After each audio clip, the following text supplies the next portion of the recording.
saw a werewolf with a Chinese menu in his hand.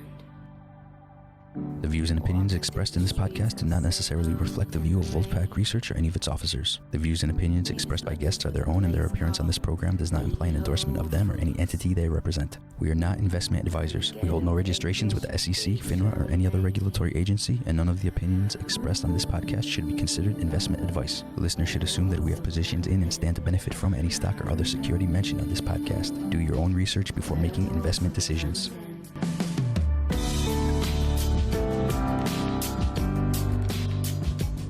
Welcome to the Wolf Den, everybody. This is Dan David coming back at you in the new year. Happy New Year to everybody, including you. Carl, the sound guy's with us. That's it, just a chortle. Well, you know. No Happy New Year to all your fans? There's something about consistency. Yeah? Okay, well, I think both your fans would like you to say Happy New Year. All two of them. All right, we have a great show today. Something that falls in line with the headlines that are happening right now. And right now would be, we taped a show for later broadcast, but Elizabeth Holmes was found guilty yesterday. Dun, dun, dun, dun. I'll have to give it to Soren. He was correct about that all along. He did predict jail time. He did. Yeah, I think she's going to get a little bit. And I do mean a little. So if anybody was paying attention, weird laser eyes Elizabeth Holmes, she, didn't get it through the jury. We have a guest who has some experience with this kind of trial, with this kind of story, with fraud and RICO and corporate governance. His name is Evan Hughes. Evan is an author. He has written for the New York Times Magazine, GQ, New York Magazine, CNBC, Slate again, because, Carl wrote this, and the New York Review of Books. There you go. Great. It's the new year, and Carl's already being Carl. He is the author of several books. One of his books turned out to be a major motion picture starring Matthew McConaughey. All right. Okay, Carl. It hits close to home for me because being a native of Flint, Burton, Michigan, Detroit, for all those who know Michigan, the trials of White Boy Rick, who I understand now doesn't like being called White Boy Rick. Really? Oh, maybe that's because he's in jail. I don't know, or was in jail. Although Evan would really like to talk about, and I really want to talk about, his latest book, soon to be released, not even released yet, is The Hard Sell. The Hard Sell tells the inside story of a band of entrepreneurial upstarts who made millions selling painkillers until their scheme unraveled, putting them at the center of a landmark criminal trial. I've read this book. Welcome to the show, Evan. Happy to be here. I read your book cover to cover on Saturday. Thank you very much. Yeah. Not everyone does that. No, well, look, we should also say, because we didn't even announce the company itself, it's Insys Therapeutics and their drug Subsys. I had some experience with this back in 2014 and 15 when they were just becoming public. So it was a really interesting read for me. And I want to talk about that. But first, White Boy Rick matters to me to some degree. Hometown. Well, I mean, kind of my hometown. Detroit's not really my hometown. But I found it a pretty fascinating story about this kid who's still in high school that became kind of the inside man for, what is it, the FBI, the feds?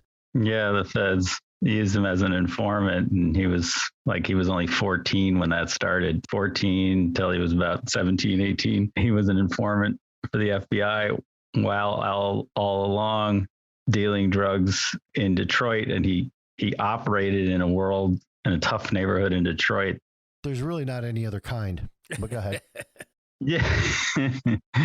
He became, there were drug dealers in Detroit in this era, this is the 80s, that had a kind of a quasi-celebrity status. Yeah. Not all of them were celebrities in the major media, but like on the street, everybody knew who they were, knew their nicknames. And he was one of them.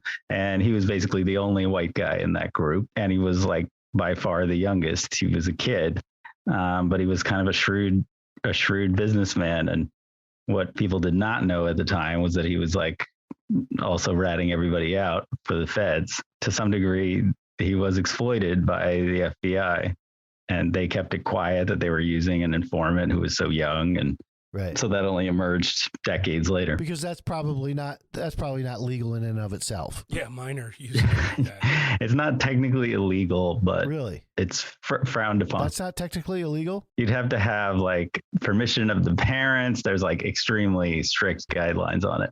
You couldn't have him like committing crimes. Yeah, wasn't the dad a total deadbeat kind of like in on it? Yeah, so his dad was like, dealt guns, and he had like a legitimate gun store, but he was also dealing like out of his house in the neighborhood, as one does.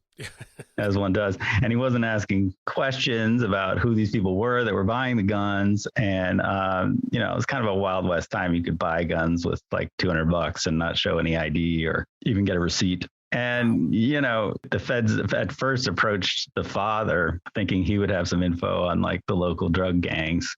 And like he basically brought his son along to meet with the feds. What a guy. And it turned out like the son was the one who knew the score. So, yeah, and I know you're saying it's not strictly illegal to use a minor as an informant, but yeah, I don't know. I mean, when it comes to like drugs and guns and that kind of thing, I'm not sure they could have got away with that if they were running that up the chain properly. Yeah. It's a little icky. Oh, exactly. Yeah. It would have been a huge embarrassment to the federal government if it came out at the time, because there was no way to be working with him without knowing he was also committing crimes, like let alone the fact that he was a minor. It's interesting. It's my time, I mean, the 80s are, when I came of age, I was 18 in 87. I don't ever remember hearing about White Boy Rick or this story. When did you first start writing? You first started writing a magazine article, right? Before it became a book? Yeah. So actually it's debatable whether it's a book. There's this outlet called The Atavist that published it, which does like, they do stories of a length that are like longer than even your longest like New Yorker story, say, but they're, yeah, it's like a 2-hour read. Right. But they're not full length books. So that's what it is. And I first started working on it because I had read some like pretty obscure column about White Boy Rick and how it was kind of an injustice that he was still in jail. Because this guy, we haven't mentioned that, but he ended up doing 28 years in prison on a drug. Holy cow. Yeah, on a drug charge, nonviolent offense. And, you'll remember in the 80s, there was this kind of a hysteria about cocaine in particular and crack. And there were these laws. I mean, Michigan had a draconian law about the 650 lifer law that if you possessed over 650 grams of cocaine, that was it. You were going to jail for life. Well, California did the 3 strikes and you're out, and everybody came along with it. And I know this is not going to help me get liberal guests the way Carl's really working hard for me, but here we go. They deserved it, right? Well, I mean, they didn't deserve it at all. No. But Clinton and President Biden, yeah, super predator. Yeah, really were the architects of the big crime bill in the 90s that. Yes, like the 94 crime bill. Yep. Yeah. Here's this kid. He's in jail for 28 years. What's the over under on Elizabeth Holmes getting 28 months? I'm thinking it's somewhere in the 2 to 5 year range is my guess on Elizabeth Holmes. Yeah. Less than White Boy Rick. Yeah. And at the time in the 80s, like in state law, like the average sentence for murder was like 8 years, or the average you would actually serve. Right. So it was just an insane imbalance. No, it's still not fixed. There's still in my mind, a pretty insane imbalance for people that are involved in self-harm versus people who buy guns and either, intimidate, strong arm or kill people. The sentences make no sense to me to this day, but. Yeah. And I think it's one of the things that the White Boy Rick story is about, is kind of like the failures of the drug war. This just didn't make any sense the way they approached it. No. And you actually interviewed him. I guess he was already in jail, right? Yes, he was. He was in jail in Michigan. He'd been there for, 20 years plus. And so he was already there 20 years when you interviewed him. So he was white man Rick at that time. I mean, he was white old man Rick. Yeah. Oh no. Oh, definitely. He was white man Rick. He'd been trying to get some media attention to the story, talked to me willingly, was very forthcoming about his crimes. He certainly felt that he was a victim in some ways, but he didn't fixate on portraying himself as a victim. He was sort of like, I did this stuff, I deserve punishment, but this is crazy. And also, like, I was used. And, the feds, they sort of talked a big game to him about they were going to be helpful if he ever got in trouble. And then they kind of walked away. So, yeah, I went up to Manistee, Michigan. Do you know it? That is in the UP, right? The Upper Peninsula? Cooper. It's not, but it might as well be. It's way up there to the northwest, and it's the middle of nowhere. It was like a 4-hour drive from Detroit, I want to say, and like the last hour is just trees, and then the prison. Okay, yeah, believe me, it's so close to the Upper Peninsula, it might as well be. You're right. Yeah, I know where it is now. Yeah, there was a prison in Marquette where I went to college in northern Michigan, and it was the same kind of deal, right? I mean, it was a supermax prison too, because where are you going to go? And when they would have the occasional prison break, they would put it over the radio. And the same guys who would go bear hunting would go people hunting. Yeah, with the same weapons. Yeah, with 50 caliber, guns. Nobody got away. I think Manistee was the same.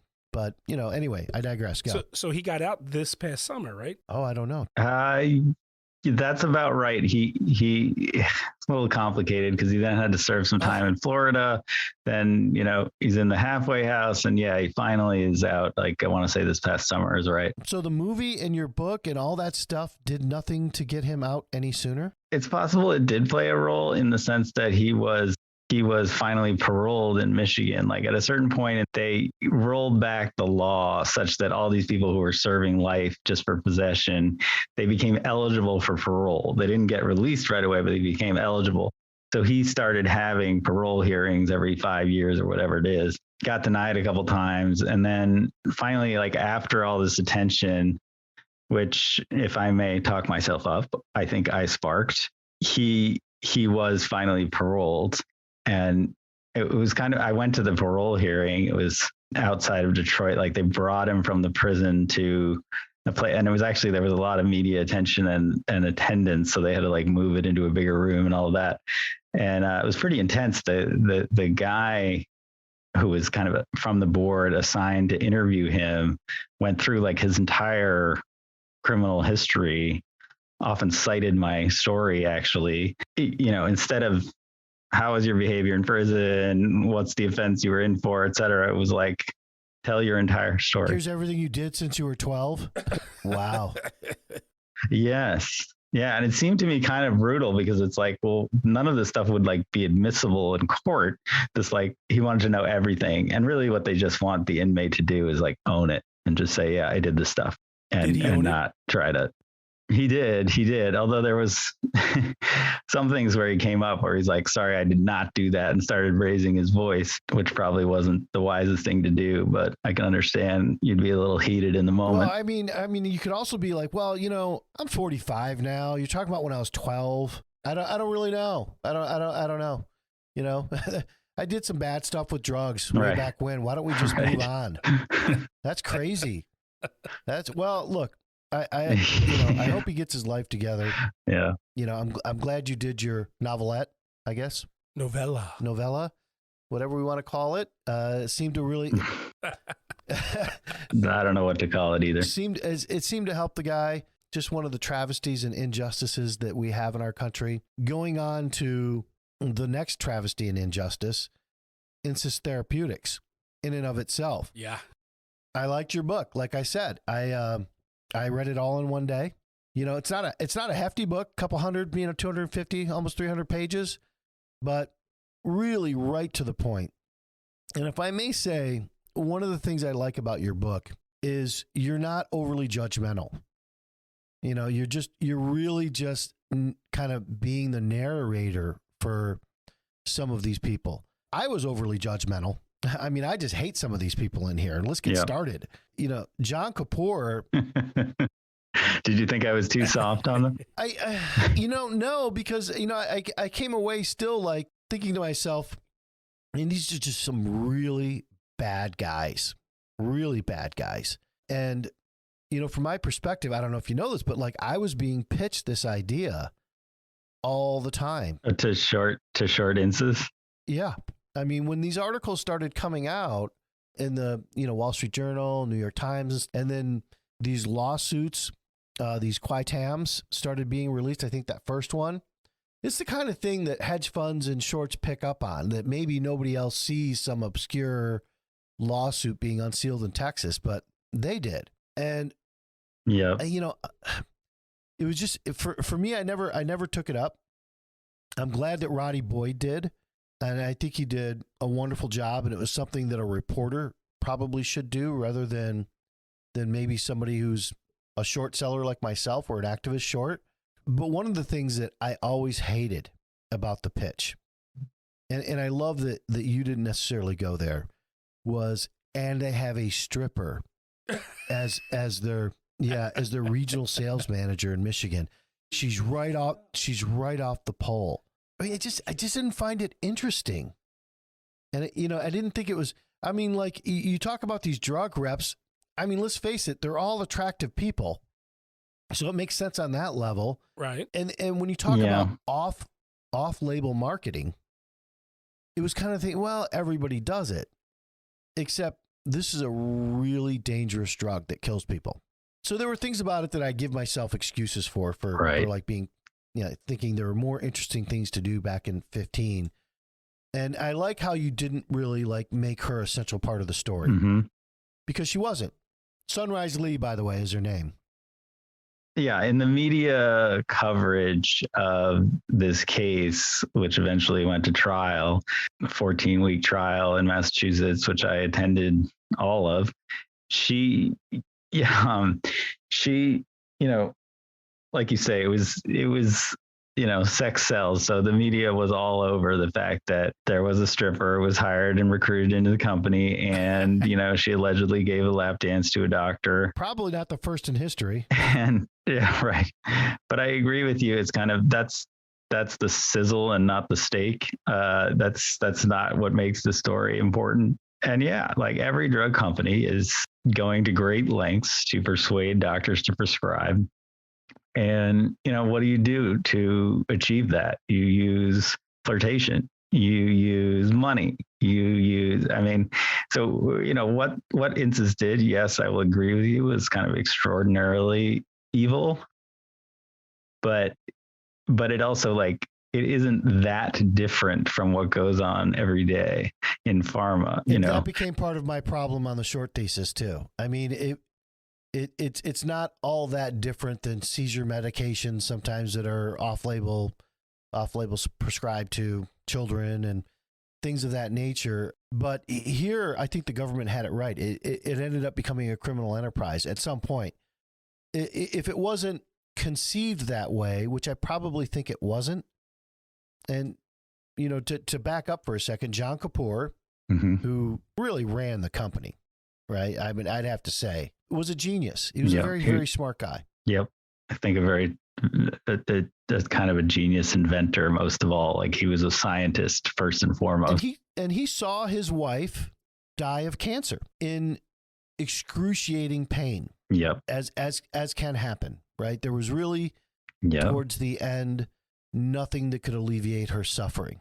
And that led him to want to make fentanyl, which became his drug substance, not more accessible, but faster acting, I guess I would say, right? It was the fastest acting in the bunch. Yep. There was this class of drugs that are used for so-called breakthrough pain, where, for cancer patients, what you'll often have is the patient will have sort of like a baseline level of pain, and they're on OxyContin, these longer acting opioids, but then they might have the even worse pain. So on top of that, they'll take these fentanyl based drugs, and there's a small class of products, and he was going to enter it and have the best in class. And I think it might have been. he probably did. I think substance was the best drug in the class. Yeah, and I think it might still be. But the thesis, I'm going to again go back to like when is, because all these memories are flooding back to me now. The thesis being the TAM, starting out with that, the total addressable market of this drug would never be big enough for this company to be, super profitable, which led to the off-label marketing.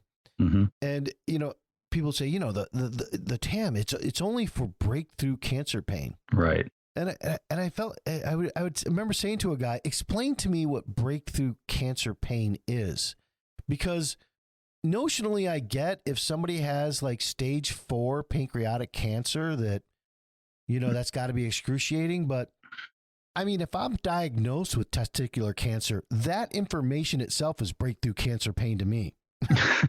That's true. I'm like, give it to me. So what is breakthrough cancer pain? I mean, anybody who had cancer could have gotten it, right? Yeah, this is true. But it's particularly common in like the end stages of the disease that, it's awful. Like cancer is like, it'll literally start eating away at your bone, at your tissue, and the pain can be unbearable. And, the drug could be a godsend for people like that. Sure. And it is, I think. This is like, my story is not about demonizing opioids. I mean, there are some people who will be like, well, this is a loaded gun. This drug never should have existed. You can't have like a prescription drug that a person can take home that is this powerful, because it's like 100 times as powerful as morphine. If closely monitored, if used with the appropriate patient, I think it's a good drug. That wasn't the issue. The issue was the breakthrough, as you say, the breakthrough cancer pain market wasn't big enough for John Kapoor and the rest of the Insys crew. Even the cancer market itself, because I don't think he was getting pushback. Insys was getting pushback from any of the drug carriers, insurance companies, for anyone who had cancer at all. Yeah, that's right. Really? That's right. That's right. Okay. So I mean, cancer in and of itself is a pretty big market. Yeah. But they weren't even going after that market. Right. Yeah. It was like, this is where they become criminals. Right. It was basically incidental that there were some cancer patients in the mix, but what they were going after was doctors who were high prescribers of opioids, period. So, and who's that? You could say so they split the doctors into deciles. Who are the highest prescribers? Who are the decile 10? Who are the decile 10? Well, there are people who prolifically prescribe opioids, period, not to breakthrough cancer pain patients, but to everyone. And, so there may be a market logic in going after the top customers, so to speak, but where that leads you in this case is to pill mills. Right. I mean, notionally, you would have thought, okay, we will go to the top cancer centers across the country. But that's not what they did. They went to the top pill mills across the country. Pretty much. And that, one interesting thing, though, is they didn't invent this technique by any means. They, the existing market for these drugs was, the majority of it was off-label. Cephalon, which is now a division of Teva, was the leading player in the market, and they had already done all sorts of off-label marketing schemes and built a market that was 80% or 90% non-cancer patients. And that's where they got that guy who was the VP of marketing. Yeah. Well, Cephalon comes up over and over in this book as like, this is the company they want to be like. They went and recruited people from Cephalon. And, I think where this really started to veer off, the start of it being what I would consider a criminal enterprise is when they hired Burlakoff. Mm-hmm. Total scumbag.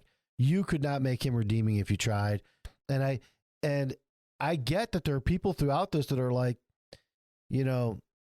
he's at his come to Jesus moment and feels bad about I'm not buying it for a second.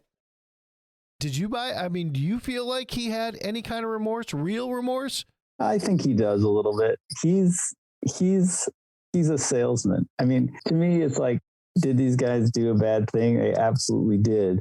But it's not like unrecognizable to any of us that the decisions they made were basically driven by the logic of the market. And they just went like this much farther, than the competition. But he's a salesman. That's what he does, is sell. He didn't think about the patients. He should be held accountable for that. But I don't know. I don't think he's like some unreal bad guy. He's not Hitler. Well, look, I think people died because he only cared about himself and money. And he like Kapoor, but at least Kapoor had that initial drive from his wife. If you buy that, which some people don't, but okay. Yeah, well, and the narcissism that comes with being, a public company CEO. Right. But this Berlikov guy was all about hiring. It was funny because you say in your book here, people that were loyal to him and that would do whatever he told them to do. Even when they asked them, is this legal? They would strictly kind of know that the answer was no, but they would do it because they were loyal to him. Yeah, but Kapoor in the beginning was like, piss off. We don't want legal and compliance even touching this. Go out and sell, right? So absolutely. And it's like Alec Berlikov went around with the marketing budget that he was given. It wasn't his money. It was John Kapoor's money. And, the idea that like Kapoor and Babich were unaware of what Berlikov was doing, I don't buy that. They were aware. And Kapoor himself, like it's interesting when I read your book, you get that he was penny wise and dollar stupid, really, in a lot of ways.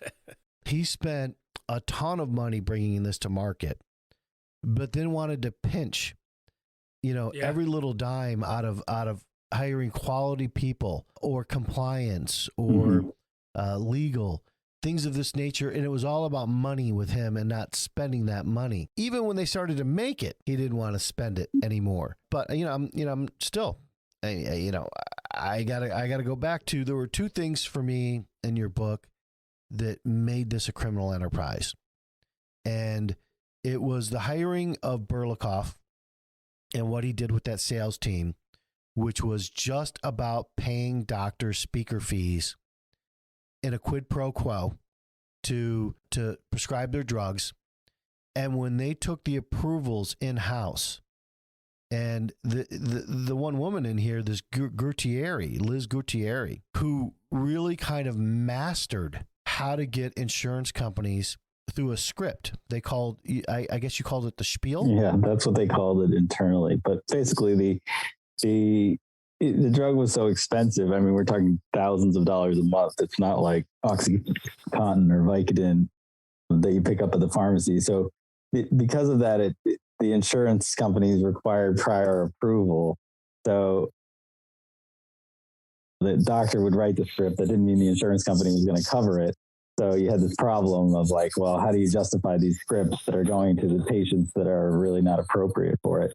So the instant solution was to like bring it all in-house and have a team of people who would call into the insurers and try to convince them to cover the drug. Now, with a drug like this, you inherently would want a third party to do that for, if no other reason, compliance alone, which they started out doing. The problem became that this third party was compliant and got about the same amount of approvals as Salon or other drug companies who were probably still pushing the gray line. Yeah. But that approval rate was like 30% at the high end. And through the spiel, the script, and it is another reason I think John Kapoor was cheap, because he's paying these people like $10 or $20 an hour. Yes. And then as a bonus, $100 a week, which was like real money to them. What's Arizona? Well, I mean, the people were dying. They got it up to 87%. Yeah. What? Yeah. Yeah. And you would think that some people would notice that, like. Well, some people did notice it. The shorts noticed it. and they deserve a lot of credit. And Roddy Boy deserves a lot of credit for, noticing that it just didn't make any sense. Like, and, you have to wonder about, by the way, the board of directors. And John Kapoor was chief executive of the board, and it seems that, everyone just went along with what he did. But well, look, it's funny how, like, our conversation, the way it's going, like, I'm going after Burlikoff and you're like, yeah. And then, but I'm going to say here with the board of directors, none of them care in any company. It is the single biggest problem we have in the corporate world today is that they're actually called the independent board of directors, correct? Mm-hmm. I mean, they're so fucking bad at this. No, there, I swore my dad's going to kill me. You're going to have to cut that. It just gets me heated that we don't even call them independent anymore because they're not. Mm-hmm. They're just getting their $50,000, $100,000, $200,000 a year, which means nothing to them. It's all the shares that matter to them. And they don't do their job, and none of them. How many of them were put on trial? Yeah, exactly. Only Kapoor went on trial. The rest of them have gotten off pretty lightly. And every company committee, and you make a point in your book here of every drug company, and you named like the 7 or 8 biggest that have paid fines in the hundreds of millions and billions of dollars, which they just bake in, right, to their P&L. Yep. And there was like one other case where somebody went to jail. Yeah. Otherwise, they're just paying a fine. Yeah, I mean, that's what's really extraordinary and unique about this case is that, this is the model. Basically, a drug company, the existing model before this was a drug company, the feds like drop a subpoena on them. Maybe the stock takes a little bit of a hit. But like what ensues is they hire a big time law firm engages with DOJ. It goes on for years. And then a settlement is announced and like a dollar figure is paid and maybe the company pleads guilty to a crime. I mean, to begin with, that's a little silly, right? Like a company doesn't make decisions. People make decisions. Well, I've said it all. But the people, they walk away and some of them go on to have great careers in pharma at the next company. And so in this case, they individually charged the top executives of the company. DOJ did. I mean, because not only was the behavior so flagrant, but it was also they were so bad at covering their tracks that they left just like a wealth of evidence. And it was a small company, so like the people at the top weren't as insulated from the nitty gritty as you might be at a big company. Well, that was Kapoor's big mistake, right? Yeah. He was so hands-on, and he just could not let control go to the degree where he could not have any plausible deniability. Exactly. And you wouldn't, the CEO of a big drug company would not want to know what was going on in a clinic that the company was calling on, and they would find ways to like keep that information from him. Oh, you had some great detail in here. I mean, like, they're getting a subpoena first from, the government, was FDA or SEC or whatever, which is a big enough deal. But then they get a subpoena from the DOJ. And even after that, they go on to commit one of their biggest crimes. Like 6-7 months later, they go to one of their top customers and say, we will send you the drugs directly rather than through McKesson or one of the other Cardinal Health. Which is a big no-no in compliance. And that was after they received a DOJ subpoena. Yeah, they really, the hubris is kind of extraordinary. I mean, they just thought, and I mean, I think they looked at the precedents and they said, what's going to happen is like, eventually we're going to pay a big fine. And all the more reason that we should make more money in the meantime and just get more aggressive. But they really didn't curb their behavior at all. And there were a few voices at the company who were like, this is crazy. Well, yeah, there's the guy Napolitano. You do put in here, there are many times where he was like, look, this is just wrong, or I'm not going to do this. Like, for instance, there was a big fight early on about him running a report of the doctors that were being paid speaker fees in relation to how much they're prescribing. Exactly. And The ROI report. Yeah, return on investment report. And he knew from his days at Salon and other investigations that had happened at prior companies, this was a smoking gun document. Yep. It's like, here's the quid pro quo written in black and white. But he did it. Right. Did he quit? No. Did he blow the whistle? No. But he didn't get indicted. He was the only one that didn't get indicted. Yeah. And he instead, gets an immunity deal and is one of the star witnesses at trial. Well, he actually, I don't know. It wasn't clear.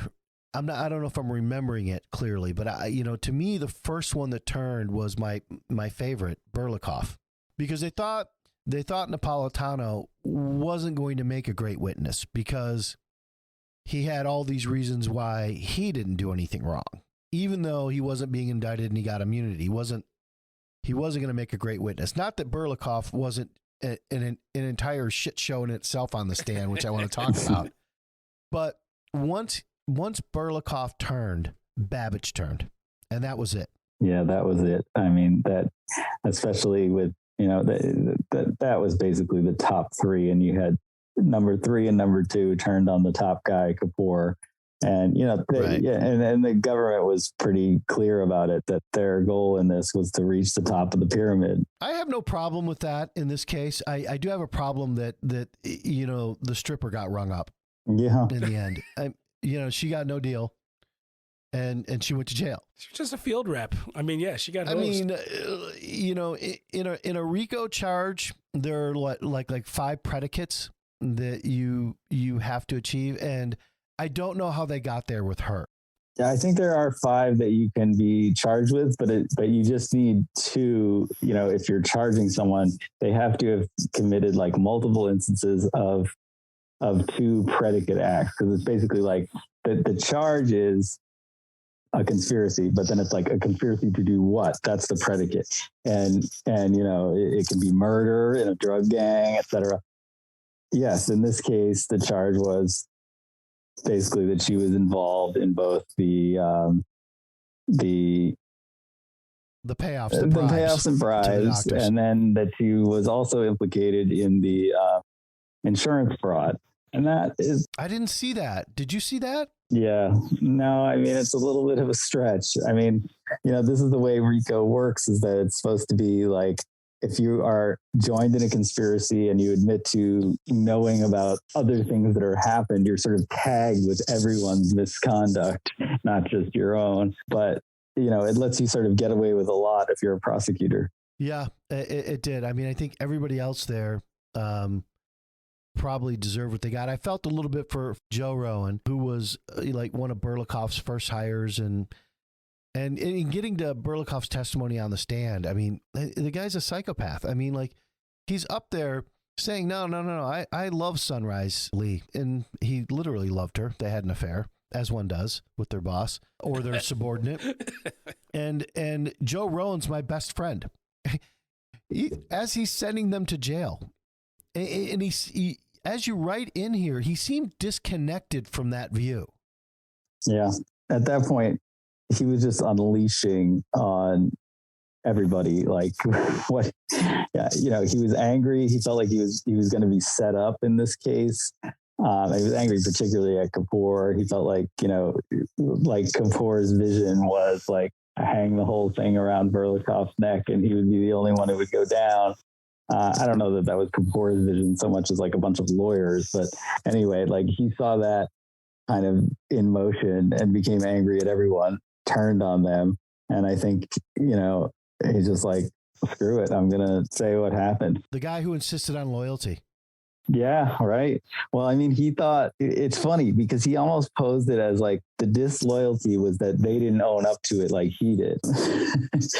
Okay. Well, let's go back to this, though. To begin with, Berlikov felt when the House of Cards started to fall apart, as you write in here, that he could go to the DOJ himself. Unaccompanied by a lawyer, because he's just that smart. So that's what he did. Yeah. And just totally screwed the pooch. Yeah. Went in there for like hours, and you write in there are people on the outside of the meeting room who I guess had a mic on the inside that acted like they were working just so they could hear this bozo go on and on about all these crimes that were committed around him that he had nothing to do with. Yeah, he thought he could, he was a salesman, right? He was the head of sales. I had always been the top salesman in every job. Well, that's not really owning up to it, is it? That's going in there and lying your ass off, and then when you're totally caught a year and a half later, owning up to it and wanting full credit from the beginning. Right. Yeah. No, that's fair criticism. I mean, he thought that he could talk his way out of it at that point, and put on his little sales routine about who was really responsible for all the crimes, and it wasn't him. And right. And he's a very charismatic guy. I mean, if you talk to him, I know you think he's evil, but if you talk to him, I think you'd agree. A lot of evil people are charismatic, I suppose. I saw several interviews with him, and he comes off terrible. I mean, but you have to be right, because what you're saying is pretty much, other than Nate Yeager, who was the DOJ guy. Nat Yeager, yep. I'm sorry, Nat Yeager. I mean, listen, if my name was Nat, I'd wish somebody called me Nate. But, anyway, he didn't buy any of it. Right. And never did. Right. Not even towards the end. He didn't buy any of it. But Fred Wyshak, very famous prosecutor in Boston, who was famous for the Whitey Bulger cases and trying them, and a real hard guy, 30, 40 years in that prosecutor's office, at the very end really pleaded for mercy on Berlakoff. Yeah. And it's towards the end of the book there, and I'm just like, wow, man, he got over on this guy too. Interesting. I mean, prosecutors, you got to look at life from their point of view, that they're trying this big case. There's going to be national attention. There's the top lawyers in the game are on the other side of this representing the defendant. And then, what they did in this case, pretty ambitious. They went after basically the entire senior structure of the company, and, who of course, then they band together in a joint defense agreement and kind of circle the wagons. That was a smart move, actually. Yeah. And what often happens is you can't prove a case because the defense so effectively circles the wagons, and no one is willing to take you inside the thing. So you're sometimes you reach a point of desperation. We need someone on the inside to admit to it and to tell the story to the jury. Well, I'm behind that though. Really, Evan, I'm behind that. I mean, this is at sentencing. So at sentencing, the way you describe it, he stood up for Berlakoff more than anybody else. Yeah. Really. And it's ironic that Berlakoff got 1 month less than Joe Rowan. That would burn me if I was Joe. Acceptance of responsibility. Yeah, I said he accepted the responsibility, and I think that Nate Yeager was like, no, I don't think he ever really did, but I think Nate had it right, and Fred's getting old. We should also say and mention in all of this, the first qui tam that was filed well before their IPO. Yeah. And the DOJ decided not to pick it up. And you don't say who the agents' names are in there because that was a big miss. It was a big miss. At the time, Insys was a pretty small fish, and with these whistleblower cases, mm-hmm. the government intervenes. If the government intervenes and sort of takes the lead role, picks up the case, they devote a lot of resources to it. And the end goal is to recover a bunch of money from the company. Well, there wasn't all that much to recover. I would have thought the end goal could have been, stopping more people from dying, but okay. No, it totally is a fair point. And they whiffed on it. And Furchak is the name of the sales rep Ray Furchak, who filed this. And as you can imagine, he's bitter to this day.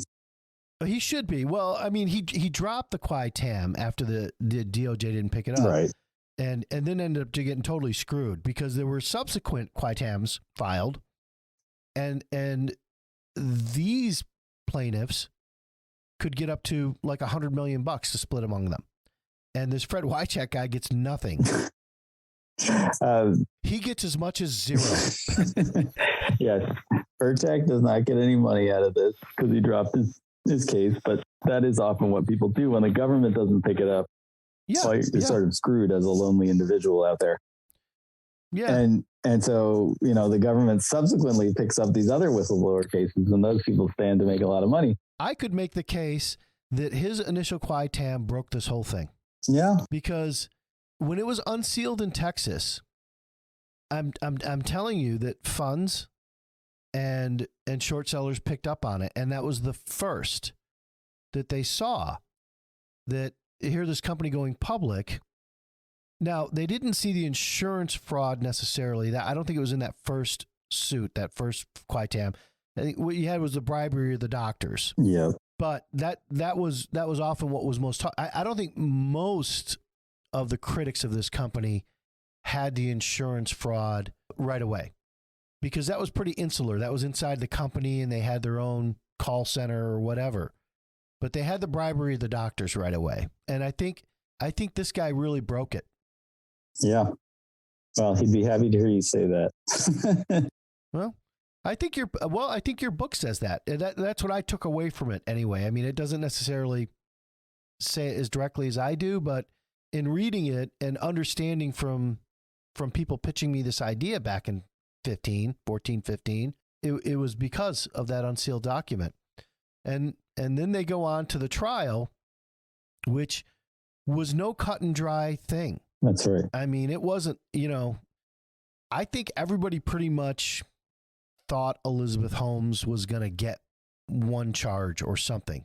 But in this one, I mean, the judge wasn't necessarily helpful to the prosecution. She was pretty critical throughout the whole thing. And it took a month for the jury to deliberate. Yeah. And during that time, I think the hopes were really rising on the defense of acquittal. You're thinking, well, what do they have doubts about? Like, you're looking for doubts here. That's exactly what you want. But eventually they were convicted. But it was not, on the one hand, there was a lot of evidence. On the other hand, there's often a lot of evidence, and it's not so easy to prove a case, especially, this was a racketeering conspiracy case. They kind of went for gold and pressed pretty weighty charges. And, there was significant doubt among the people that were there about how this was going to go. Yeah, I can see that, because there had been a previous case that was pretty similar that resulted in a non-conviction. Yeah. Yeah. In fact, like the company, this was at Warner Chilcott, pretty big pharma company, but it wasn't a racketeering conspiracy case and it didn't involve opioids, but it was exactly the same conduct where like using the facade of a speaker program to essentially just get money in the hands of doctors so that they'll, build a relationship with the company and they'll start writing the product. And, all the evidence was laid out. The company had to pay a settlement and plead. They tried charging the top executive and he got acquitted. Yeah. But nobody went to jail. Yeah.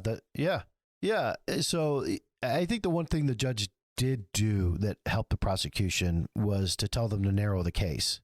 And often what the DOJ will do is throw the kitchen sink at you, right? I've got 90 charges, including jaywalking, coming your way. And the judge was like, look, let's focus on make it simple. What you're going to focus on, right? And they focused on the RICO charge. And I think that's what got it done, because oftentimes, for better or worse, this is a double-edged sword for anybody being tried. But the jury instructions can be very, very difficult.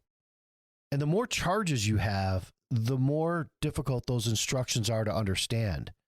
And I think this is where it helped. I don't know if you agree with that, but yeah, I think that's fair.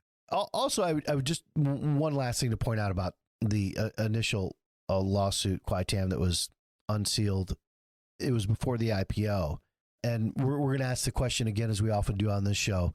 Where were the IPO book runners when they were doing due diligence? Collecting their fees. Yeah, because this was part of the diligence they should have done in pre-IPO, in my opinion. that is never done. And then where were the analysts, after the IPO as well? Don't even get me started. Like you had a great section in here talking about a Jefferies analyst after the Michigan doctor, Dr. Auerbach. Yeah. You really made these guys pretty sympathetic, and I felt it. I felt the sympathy as well that came through, where they just, look, they're guilty and they hurt people, but this guy, they kind of preyed on these guys that are awkward, going through a divorce, not really socially apt. And then they put these people in there and they just get all kinds of attention and affection. And it's, to them, they justify it as, well, it's one cancer drug or the other. And right, maybe I'll do more. And then the speaker fees come in. You had a Jefferies analyst after this doctor was arrested, and it was big news, right? Like everybody was worried except for Kapoor. He's just like, whatever. And the Jefferies analyst is like, yeah, well, we called a bunch of other customers that are prescribing this, and they're like, yeah, we're still going to prescribe it. So we're going to go ahead and throw a 51 handle on this. and it got up to like 47, I think. Really? Yeah. So that's what you get from an investment bank analyst these days. If you call out that a company is 20% fraud, they'll just give them a 30% haircut and a price target from there. There you go. Yeah. There were a lot of enablers. It's whenever you have a story like this, it's big enough that, you also have elite law firms getting involved. Yeah. Skadden Arps was the law firm that the board of directors hired for the internal investigation. Right. At what point do law firms in all of these cases become complicit and become, if information is now treasure, where is that treasure kept where nobody can really get to it, including the DOJ? That treasure is kept at law firms. Yeah, that's a great point. You're talking about the Elizabeth Holmes Theranos story. Yeah. It's a great sort of juicy subplot of John Carreyrou's reporting was like, Boys Schiller. Is this a legal advocate, or is this more like a consultant in a cover-up operation? Well, that's a very nice way of putting conspirator. I would love to be charged with a consultant in cover-up operation rather than conspiracy. I guess we're all really afraid to go after Boys or Skadden or whatever. I'll say it, but it's where our country is with law firms. They're running it. And when you're in the trouble, you hire the best, and generally you're going to get out of it, because Skadden was actually hired by the board of directors, right? Not John Kapoor. And who do the board of directors work for? The distinction between the two in this case is pretty minimal. I'm just saying, who do independent board of directors work for? The shareholders. Right. And to what benefit was this internal investigation, or any other on earth? What benefit to the shareholders are these internal investigations? I'd make the case not much. Yeah. And in this story, did they protect John Kapoor and Insys and the board of directors from what befell them? Apparently not. Well, I love John Kapoor's that he took everybody to dinner at his restaurant, but his dinner with Babbage, his basically his prodigal son. He raised this guy from bringing him out from Chicago and making him the CEO of his company, which he had no business being. And, that last dinner they had before all the shit went down, he's like, situations like this, there's always a fall guy. That would be you. That's exactly how it went down, according to Babbage. And I can't wait to have that conversation with Carl. There's always a fall guy. You're going to be the fall guy. He put it more diplomatically, I think, to Forbes or something. I felt Mike was closest to those issues, Yeah, I felt Mike. Well, yeah, I guess you're talking about after basically Mike was gone and the investigations. He was named as on a billionaires list, John Kapoor, with a Forbes magazine article. And generally these things just kind of wax poetic about the genius of the billionaire and how they got there. But this Forbes article happened to be pretty critical. And Kapoor's answers were something of the kin that I'm just on the board of directors. I don't really have much to do with the company. And those are more Mike Babbitt's, areas of expertise. So go indict him. Right. Can you imagine being Mike Babbage coming home to your wife? How was your day? Yeah. And she was a salesperson for Insys that was convicted on a separate charge. Yeah. Well, separate, but yeah, she was part of the whole scheme. I mean, in addition to she wasn't part of the racketeering trial. Right. So there was like the 7 top people were indicted together in Boston for racketeering conspiracy. But then there were a whole bunch of other Insys employees and doctors as part of the scheme who were charged all over the country with anti-kickback statute violations, et cetera. So yes, Babbage's wife was a rep for the company, which to begin with, you might question. And she was one of these reps who sort of wheeled and dealed and got her doctors, quote, speaking for the company, but really they were like speaking to an empty room in a restaurant and essentially having dinner with her and getting paid for it. And then they prescribed a lot of the drug. And so she pled to it, Yeah, and she got no time. No time. And pulled an Elizabeth Holmes, right? Immediately got pregnant, and then the case was dragging on, so got pregnant again. I don't know. I don't know the exact timeline of that, but I do know when the DOJ or the FBI showed up at 6 a.m. that it was this actually is terrible. They had like a 10-day-old, and they're like knocking down the door. By the way, they always show up at 6 a.m. or 7. They're there early. Doesn't matter if you're like John Kapoor was like 70 something at this point, and they come in with the weapons drawn. They don't mess around. Yeah. It's you don't have to be a violent criminal. You can just be like sitting at home and you're like, they're coming in with guns. They called the shore patrol for Joe Rowan. I mean, they had boats in the water. Yeah, they had guys on a police boat. Yeah, it really is a big day for them. I mean, it definitely is.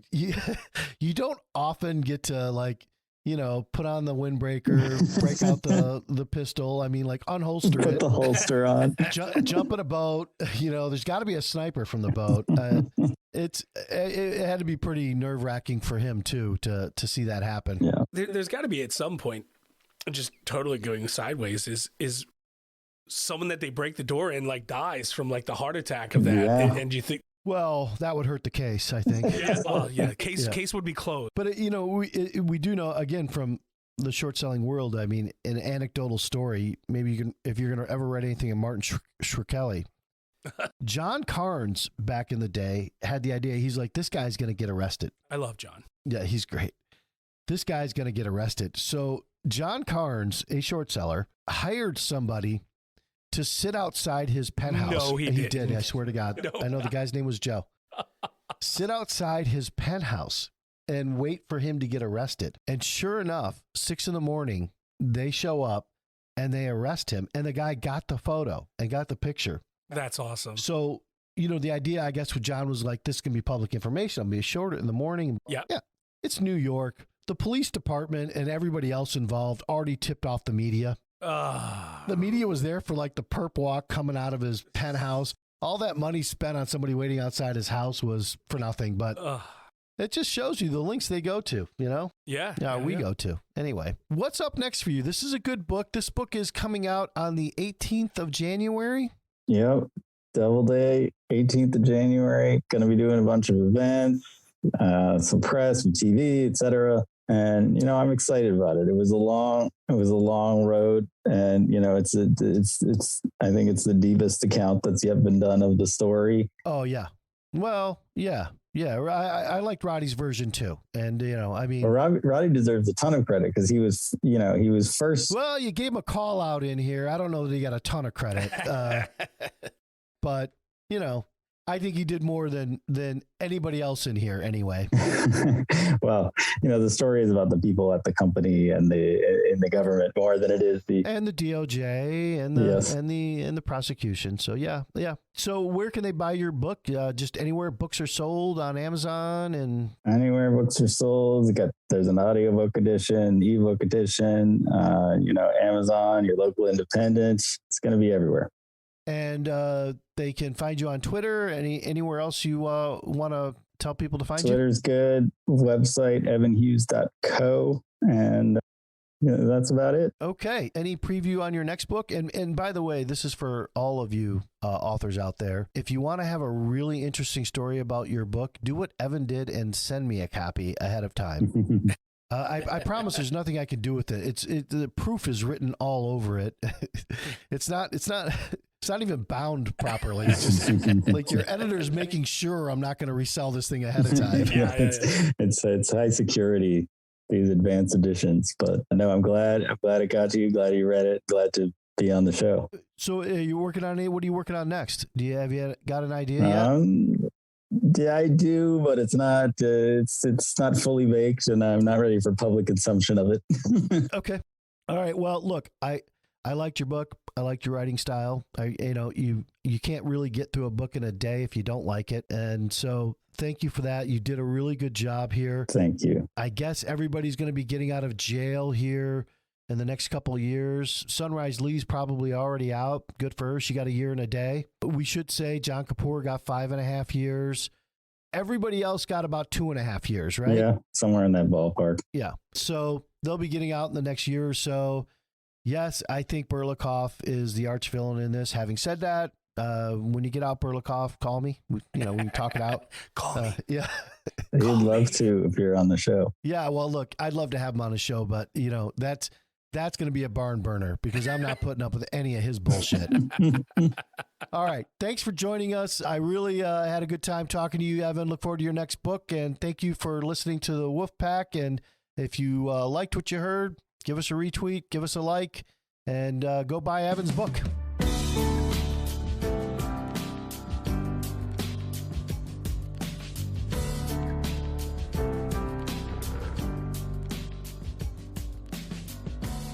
If you hear him howling around your kitchen,